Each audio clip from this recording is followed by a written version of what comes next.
Assalamualaikum warahmatullahi wabarakatuh. Perkenalkan, nama saya Siti Halimah Susada dengan NPM 2101100200012. Saya di sini akan menjelaskan mengenai penelitian yang telah saya lakukan, yaitu hubungan motif entertainment terhadap intensi penyebaran mikronews di Instagram oleh generasi Z.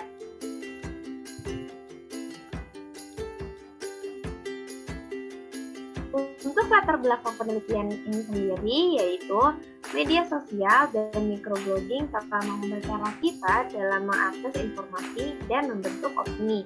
Sosial media dapat menjadi suatu perihal yang penting dalam mengkonsumsi dan mendistribusikan berita karena adanya kenyamanan dan juga kemudahan dalam penggunaannya itu sendiri.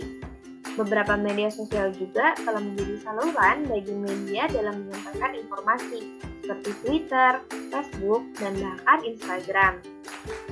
Hadirnya micronews yang merupakan suatu ringkasan pendek dari suatu berita yang merujuk pada postingan berita yang lebih panjang sangat berpengaruh pada tindakan penyebaran berita di kalangan generasi Z. Apakah salah satu motif pada teori uses and gratification, yaitu motif entertainment atau hiburan, dapat menjadi suatu pendorong dalam penyebaran mikronews pada media Instagram? Tujuan dari penelitian ini sendiri yaitu untuk mengetahui ada tidaknya hubungan antara motif entertainment pada generasi Z terhadap intensitas penyebaran mikronews di media sosial Instagram. Kemudian untuk hipotesis penelitian ini sendiri yaitu H0 tidak ada hubungan antara adanya motif entertainment dengan intensitas penyebaran mikronews. Sedangkan H1 terdapat hubungan antara motif entertainment dengan intensitas penyebaran mikronews.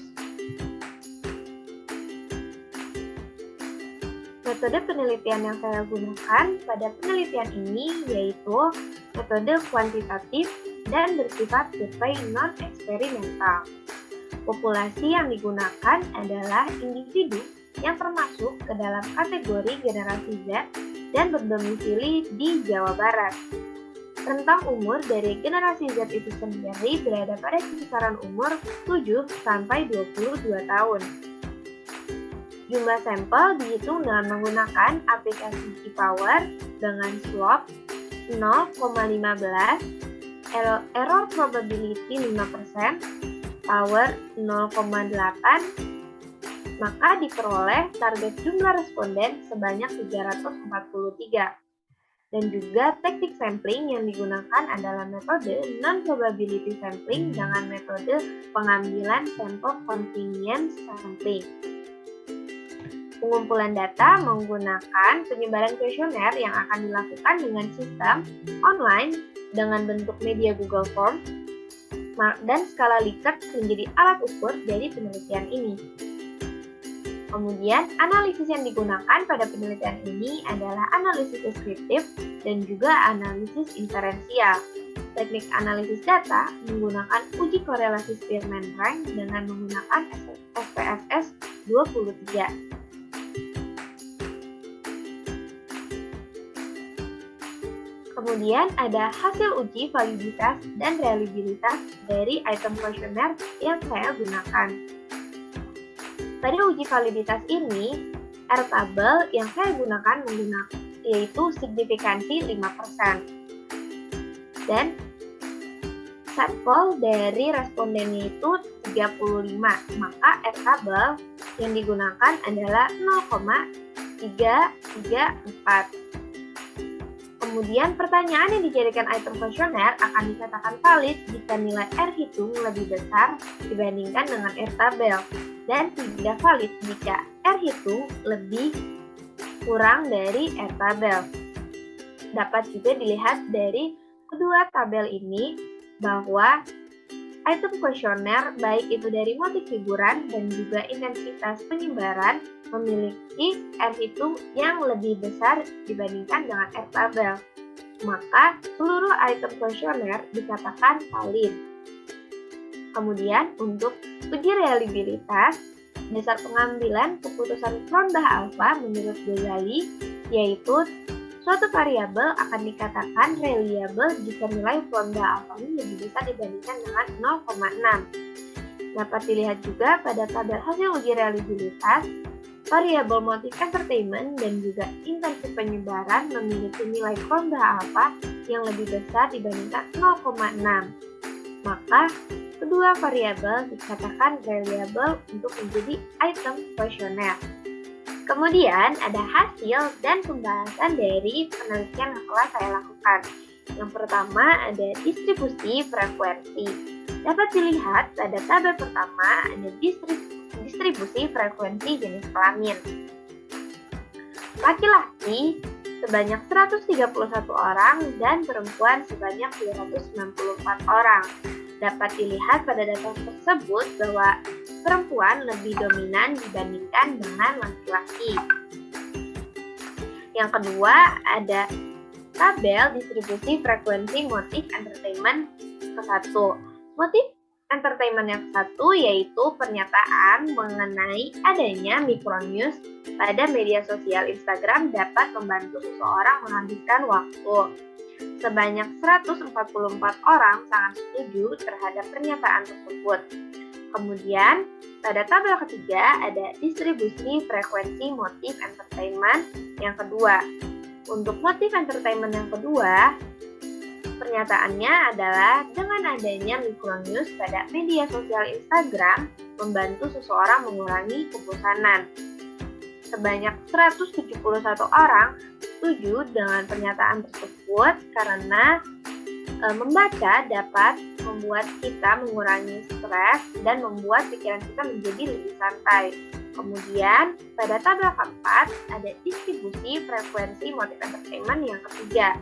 Pernyataannya tersebut adalah dengan adanya micronews pada media sosial Instagram membuat seseorang menjadi lebih santai. Sebanyak 133 orang sangat setuju pada hal tersebut dan 131 orang setuju dengan hal tersebut. Kemudian untuk tabel 5 ada distribusi frekuensi intensi penyebaran 1. Pernyataan pada intensi penyebaran 1, apakah seseorang sering membagikan konten micronews pada media sosial Instagram. Sebanyak 121 orang netral karena mereka merasa mereka tidak begitu sering dan juga tidak begitu jarang untuk menyebarkan micronews itu sendiri. Sedangkan pada tabel 6 ada distribusi frekuensi intensi penyebaran 2. Yang pernyataannya adalah seseorang akan membagikan konten micronews yang dibuat oleh orang lain. Sebanyak 146 orang setuju pada hal tersebut.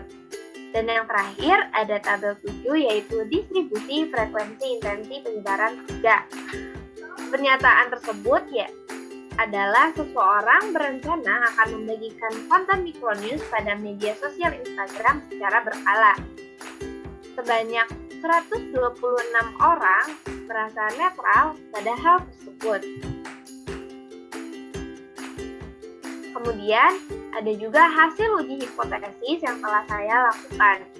Hasil uji hipotesis yang telah saya lakukan yaitu menggunakan uji korelasi Spearman-Prime untuk mengetahui hubungan antar variabel. Hubungan antar variabel itu merujuk kepada hipotesis yang telah saya jelaskan di awal tadi.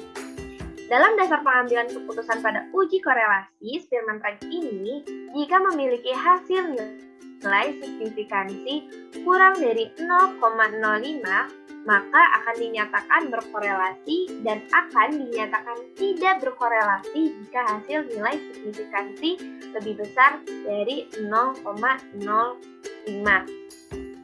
Dapat dilihat pada tabel di samping yaitu correlation coefficient dan juga signifikansi pada motif entertainment berada pada nilai signifikan sebesar 0,05. 0,000. Maka dari itu, hubungan antara kedua variabel dinyatakan memiliki hubungan yang signifikan atau berkorelasi.